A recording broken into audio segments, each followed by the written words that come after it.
Out of the nearly 27,000 men who have played professionally in the National Football League's history, Brett Favre ranks 22nd in total career earnings, with $137,829,000 in NFL contract money.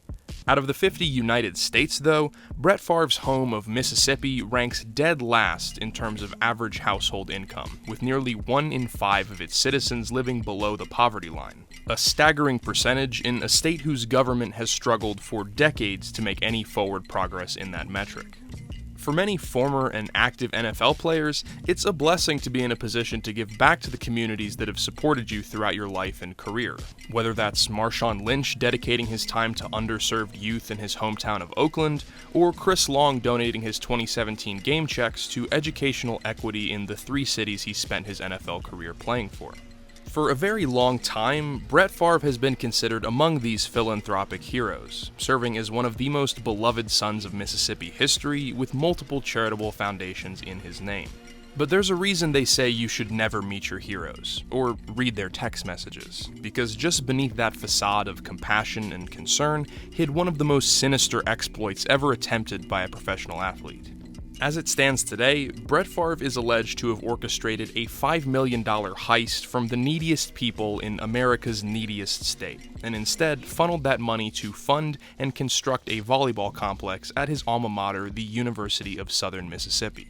If that sounds bad, I assure you it only gets worse from here. But before we delve into the grisly details of defrauding a state's welfare program for personal gain, I, for one, try to make my money without taking it from the poor. So instead, here is a fully disclosed ad for this video's kind sponsor, HelloFresh. If you haven't heard of them before, HelloFresh is the top dog among meal kit delivery services, delivering a weekly selection of 30+ recipes and all the necessary ingredients right to your doorstep, arriving in exact quantities for your household so you can cut down on prep time and food waste. That way, you can enjoy the satisfaction of a home-cooked meal without all the extra steps required to fit it into your busy schedule. You're able to select your preference with available options like vegetarian, pescatarian, or fit and wholesome, and even hand-tailor the meals they send to you, from your favorite recipes down to adding proteins and sides that better fit your taste and goals. I've talked about HelloFresh on the channel quite a few times before, but they really only continue to deepen your options and make it all the easier to get that quality time in the kitchen. So if you're interested in checking them out, head to HelloFresh.com and use code STE65 for 65% off your order plus free shipping. Again, that's 65% off and free shipping when you use code STE65 down at the link below. So one more huge thank you to HelloFresh, and now let's get back to the video.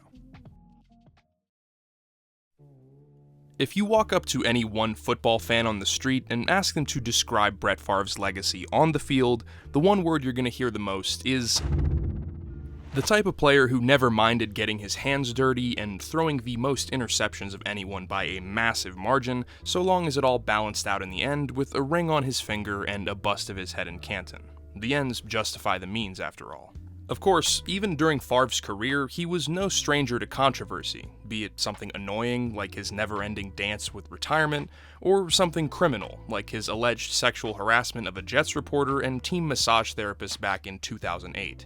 But once Brett Favre walked away from the field for the actual final time, he chose to entangle himself in a whole new high-risk game: politics and skeevy business endeavors, eventually developing a bit of a reputation in Mississippi for the latter. But becoming a pharmaceutical peddler can only take up so many hours in your day, so Favre found a new passion centering around volleyball, which his daughter was beginning to excel in. It was wholesome dad stuff, really, conducting interviews about how his love of the sport had grown, or showing up at his daughter's events all around the country. She even went on to play for Southern Mississippi just like Pops, so what better way to support both her and his alma mater than to construct a brand new, state-of-the-art volleyball facility on USM's campus? Combined with his already legendary status there, that sounds like a perfect storm. The only issue is, a project like that costs an unknown sum of millions of dollars. Thankfully for Favre, with Mississippi's culture of celebrity worship, his hometown status had already afforded him the influence needed to move mountains without spending a single dime of his own. To understand how a former NFL quarterback's pet project was awarded millions of dollars in state welfare funds, we've got to take a step back and look at the massive web of fraud that has been and continues to be uncovered surrounding Mississippi's Department of Human Services. Nearly all the public information about this case became public thanks in large part to years of excellent investigative journalism by the publication Mississippi Today and Anna Wolf. I highly recommend you give them a look if you want even more depth, and donate to their work as well at the link in the description. Favre allegedly played a key role in securing over $5 million in welfare funding for the construction of this volleyball facility. But despite the sheer magnitude of that fraud, it's just one fraction of a total $77 million that were misallocated from the state's welfare fund in what's been termed the largest case of public embezzlement in Mississippi's history. So Favre is far from the only problem here. Trust me, there are zero heroes in this story. But for now, let's focus on how Favre himself, allegedly, leveraged a substantial slice of the federal funds that were intended for the most disadvantaged people in his home state. The stadium endeavor first launched in 2017, just 1 year after Brett Favre's Hall of Fame induction cemented him as bona fide Mississippi royalty. Once the idea came to him, Favre began having conversations with some very influential figures in Mississippi politics, including then-Governor Phil Bryant and a certain nonprofit director by the name of Nancy New, both of whom happen to also be Southern Miss alums just like Brett. New was also coincidentally an excellent friend of Bryant's wife, and the nonprofit she ran, which doled out grants to at-need causes, was coincidentally one of the best-funded operations in the state. Rather than Mississippi's state government dictating the best use of this money to lift citizens out of poverty, instead New and her nonprofit were given full discretion over the funds. This meant that out of public view, the definition of at-need causes could be bent and even mangled to shift this money to places you would never otherwise see it go under the guise of welfare. When Favre came knocking, a July 2017 meeting was arranged that included Favre, New, and a number of Mississippi welfare officials, even including the director of the state's Department of Human Services, John Davis. Before they went their separate ways that day, $4 million of MDHS funding had been verbally committed to this volleyball project. Why so quickly? Well, your guess is just as good as mine. But Brett Favre's stadium dream wasn't in the clear yet, for a number of different reasons. First, as was conveyed in text messages from Brett Favre to Nancy New, the university was straight up nervous about accepting such a large amount of federal grant money. This was made worse by the fact that it was directly prohibited that money from TANF, which stands for Temporary Assistance for Needy Families, could be spent on the construction of brick-and-mortar buildings. In other words, building a volleyball stadium with this money was just transparently illegal. Second, even if they took this money, they still didn't have enough to guarantee full funding for construction, which was a USM policy. However, because of New's free control over these grants, what should have been very real obstacles merely required some clever legal maneuvering in order to check boxes and quiet suspicions. First things first, more money. And right off the bat, Brett came up with an idea that was likely inspired by his already colorful career in advertising. I could record a few radio spots here initially, I'm sure, right here, see how it is received, and whatever compensation could go to USM. To funnel more money into the volleyball stadium, Favre and New agree that in total an additional $1.1 million in grant dollars, on top of the $4 million already, will be paid to Favre personally, made legal by Favre agreeing to speaking obligations that would promote Families First for Mississippi. Ultimately, Favre cut a few radio ads for the organization, but no public appearances ever materialized, despite receiving the full sum of cash. For the record, Favre now denies that he ever even agreed to said speaking engagements. If you were to pay me, is there any way the media can find out where it came from and how much? No. We have never had that information publicized. I understand you being uneasy about that, though. Nancy Santa came today and dropped some money off. Thank you, my goodness, thank you. We need to set up the promo for you soon. You're way too kind. Now, it's worth mentioning here as well that Brett Favre has his own charity foundation, Favre for Hope, which has the stated mission of raising funds for disadvantaged children and cancer patients. But as was recently reported by The Athletic, from the years 2018 to 2020, while Favre was allegedly involved in spearheading the funding drive for Southern Miss's new volleyball facility, Favre for Hope donated over $130,000 to USM's athletic foundation. $60,000 in 2018, nearly $47,000 in 2019, and just over $26,000 in 2020. During that time frame, no other organization received a donation of over $11,000 in a single year. Again, I'll reiterate, this charity's stated mission is to support disadvantaged children and cancer patients. Now back to making sure the project's funding is technically allowed under federal law. Attorneys from the state's Department of Human Services put in work to craft an agreement that gave the illusion that the project's intention was to assist those in poverty first and foremost.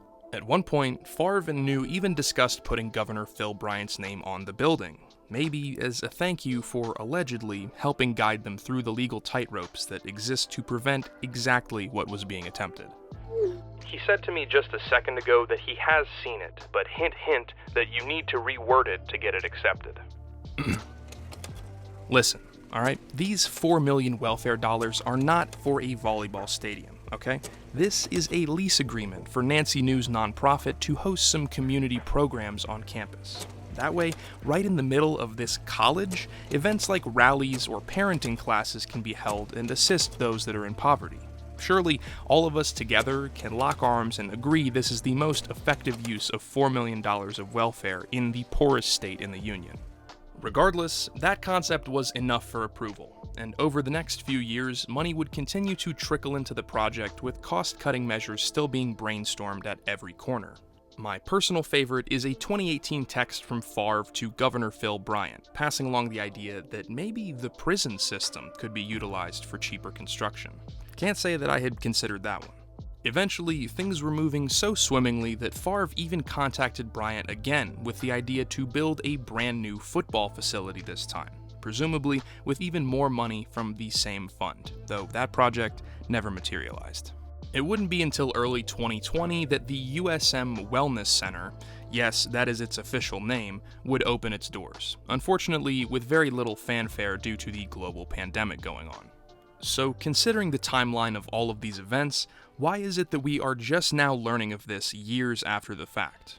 Well, like I mentioned earlier, this case of defrauding Mississippi's welfare fund of tens of millions of dollars is much larger than just Brett Favre. In early 2020, that scheme began to unravel when state auditors questioned whether massive sums of money were being spent inappropriately, culminating in the arrest of 6 individuals, including former MDHS Director John Davis and the one and only Nancy New. The fallout of this audit over the following years was far-reaching, with a civil suit filed by the state's Department of Human Services to recoup $20 million in misspent funds, including the $1.1 million Favre received personally, demanded back in full with interest. As far as it is known, Favre eventually returned the $1.1 million after some considerable resistance, but he still has refused to pay the $228,000 in interest that still remains. Also brought to light in all of this was the fact that $2.15 million in welfare funds had been funneled from New's nonprofit to a pharmaceutical company called Prevacus, one that Favre backed personally.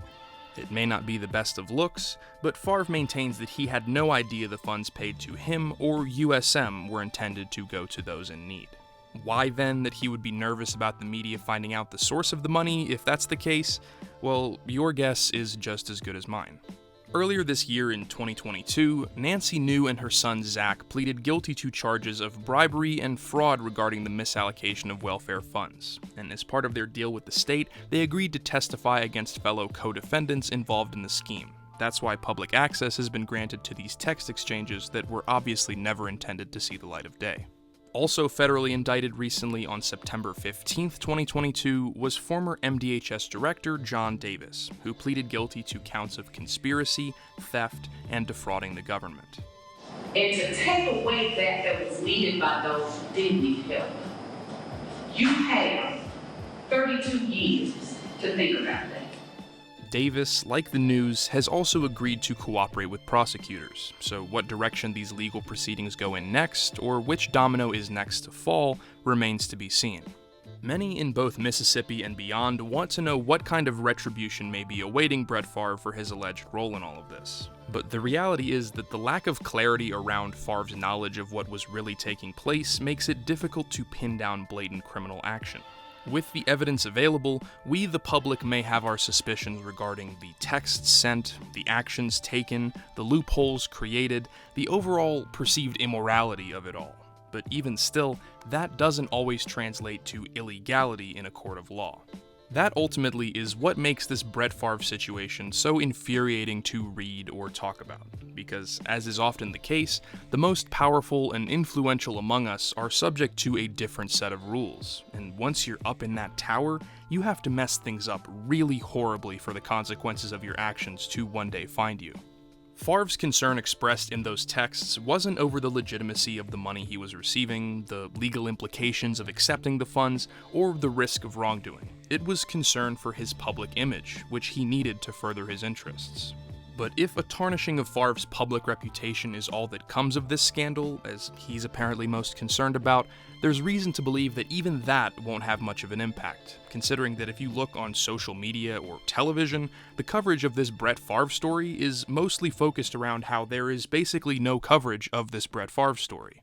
That relative silence has raised questions of how this might be playing out differently if Favre were not a white member of Mississippi royalty, which is especially ironic considering the issues that drive the need for funds like what was stolen are inseparable from Mississippi's history of racial inequality. What's important to keep in mind through all of this is that no matter what happens from here on out to Favre or anyone else, the damage is already done. There's no amount of PR control that can change the fact that millions of dollars were stolen from those who needed it most in Mississippi. This is a state who consistently ranks in the bottom 10 of metrics for quality of life, education, public health, a state whose capital city of Jackson is still in the midst of a water crisis that left over 100,000 citizens without drinkable water, and a state where children are separated from their families and placed into an underfunded foster system because their caretakers don't have the means or opportunities that the state's social safety net is supposed to be helping to provide.